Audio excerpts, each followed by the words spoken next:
Yo, what's going on YouTube? It is your boy Ears. Hope you guys are having a great rest of your day, start to your day, whatever time it may be. And in this video, I'm going to be doing a full settings guide for Black Ops Cold War. We're going to be specifically looking at the best controller settings, the best audio settings, as well as the best graphics settings you guys should be using as soon as you boot up the game for the first time. Now, these settings are going to work for the PS4, the PS5, the Xbox One, the Xbox Series X, as well as PC. Now, with all that being said, the like goal on this video is going to be 350 likes. So if you guys are enjoying Black Ops Cold War, interested in figuring out more about this game, specifically any updates, any best class setups, any additional settings, any tips and tricks, or potentially a gameplay breakdown where I break down and analyze my gameplay, or potentially break down and analyze your gameplay to help you guys improve, make sure you guys absolutely smash the like button on the video,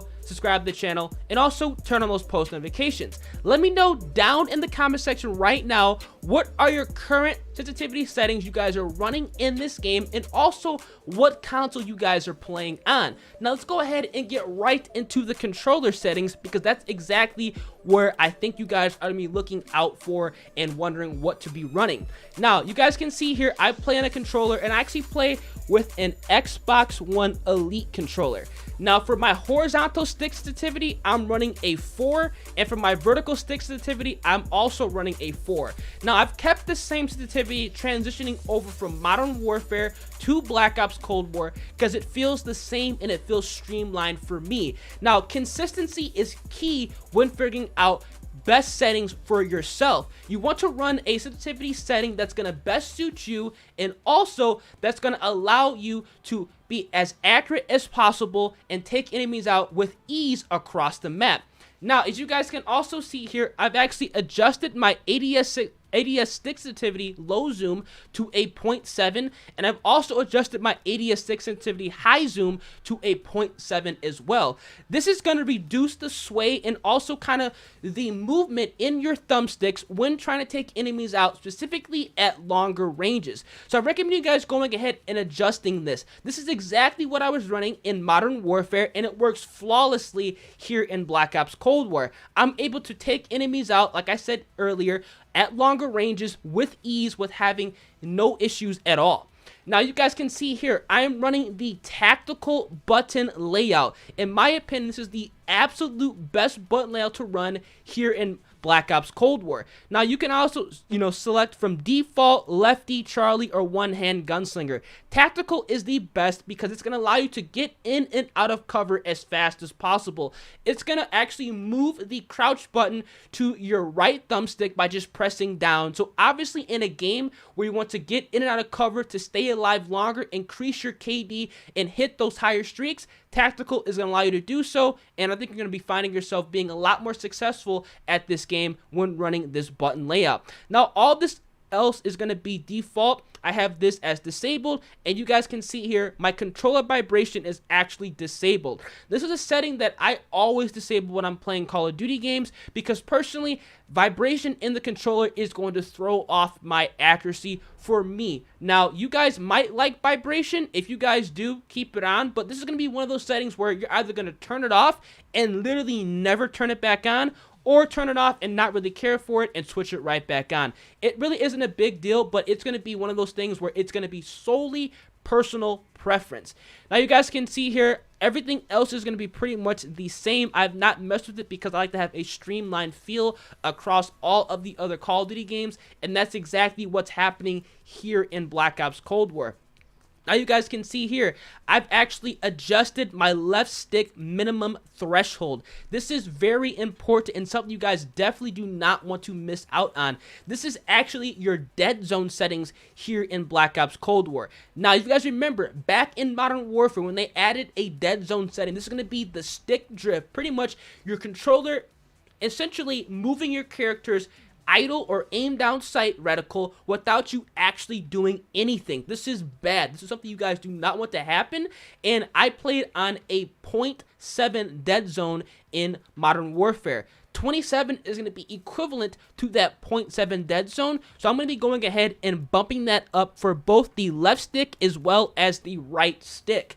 Now, this is going to be pretty much a case-by-case scenario with your controller. Because I play Call of Duty every single day, all day, I unfortunately have a lot more stick drift than some other players do, so that's why I'm running a slightly higher dead zone than maybe your average player. This is something you're going to have to mess around with, but if you find yourself, you know, playing Modern Warfare, or we're playing Modern Warfare with a 0.7 or technically a 0.7 dead zone, you're going to love a 27 minimum input threshold on Black Ops Cold War. Now, everything else is going to be pretty much the same exact settings from Modern Warfare, from the Black Ops Cold War beta to now the official release. You guys can see here, nothing else has changed. Now, I'm going to be going over to the audio settings, which they actually did make some significant changes that you're definitely going to want to go ahead and check out. As you guys can see here, I have my master volume at 100%. I like to hear the game loud. I want to be in the game visceral. That's why my channel is called Ears. I like to sound whore. So that's exactly why I have the master volume on 100. Now, I've actually turned down the music volume, if you guys have not noticed already, to 70. The music volume is pretty much irrelevant in this game. Being able to hear footsteps is way more important, so that's why I've decided to tone this down. Sound effects is going to be on full blast. Dialogue is going to be on full blast, so I can kind of understand exactly what's going on, because sometimes the characters will be talking if they're reloading, so you can actually hear that if you have a decent headset. Cinematic volume will be on 100 as well, because honestly, I like that. You guys can see here, for the audio presets, I'm actually running the super bass boost. This is actually how you're able to hear footsteps, gunfire, voices a lot easier. It's equivalent to the super crunch setting they've had in recent Call of Duties. Now, in Modern Warfare, they did not have a super crunch setting. They actually had, you guys can see here, the bass boost setting. This is going to be better than that, the super crunch, which is pretty much the audio on steroids, but good for players who have headsets like us, or potentially players who are potentially trying to get a headset.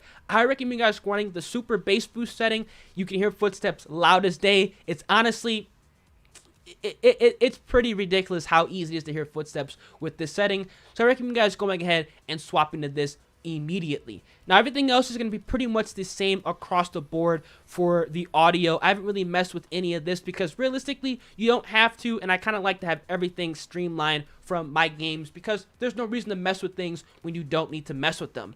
Now, finally, we're going to be looking at some graphic settings. I know a lot of you guys are probably going to be wondering what exactly I'm running. Now, obviously, this refresh rate and all this settings are going to be pretty much based on your monitor. I have a 144 hertz monitor, so I'm able to play, on a higher refresh rate, but you're going to see here I have the colorblind mode right now, and the colorblind mode is going to be on Protanopia.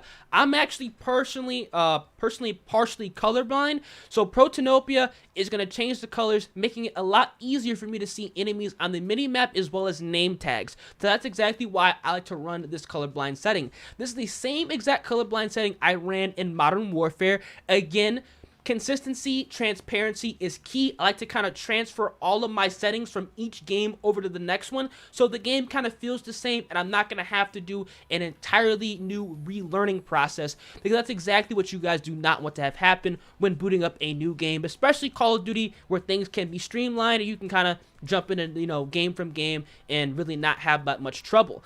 Now, for my field of view, I'm playing on a 120 FOV because I play on PC with a controller and I have a high refresh rate monitor and a decent monitor. I'm able to play on 120 FOV without any lag, so this is going to be really helpful, and I think a lot of you guys might enjoy this if you guys are, playing on PC or have a next generation console that can support 120 FOV. Now, for my ADS field of view, I'm running on independent. Now, I do not like to run on affected. Now, personally, affected is kind of weird for me. I think maybe if I continue to play a lot more PC games, I'll like affected, but this is going to actually zoom in your aim down sights when aiming down sight, but still maintaining that 120 FOV when you're not zoomed in. Now, if you guys like the affected, this is going to not have that zoom in effect. Some of you guys might like affected more, but again, this is going to be personal preference. I like the independent because I'm going to be able to see enemies at longer ranges because it's going to be zoomed in more. This is going to be one of those things you can mess around. It's not that big of a deal, but the affected does actually kind of remove a lot of the visual recoil here in Black Ops Cold War, so you might want to go ahead and check this out if you haven't already. And everything else is going to be pretty much the same across the board. This is going to be pretty much PC optimized, you know, to your own PC, especially if an NVIDIA computer, graphics card, I should say. But yeah, those are going to be all of my settings that I am using here in Black Ops Cold. You guys can see here again, 4 sensitivity, 0.7.7, and make sure you guys go ahead and adjust your dead zone settings if you guys haven't already, so you guys can kind of transition your Modern Warfare settings to the beta, and then finally from the beta to now the official release of Black Ops Cold War. Hope this video does help you guys out, because I know some of you guys probably would have made some mistakes and forgot to adjust some of these settings that, you know, you might overlook because you're just eager to jump onto the game and have some fun. So if you guys did find this video helpful and end up, you know, tearing it up, make sure you guys absolutely smash the button on the video, subscribe to the channel, and also turn on those post notifications. I'm gonna catch you guys in the next video. Deuces.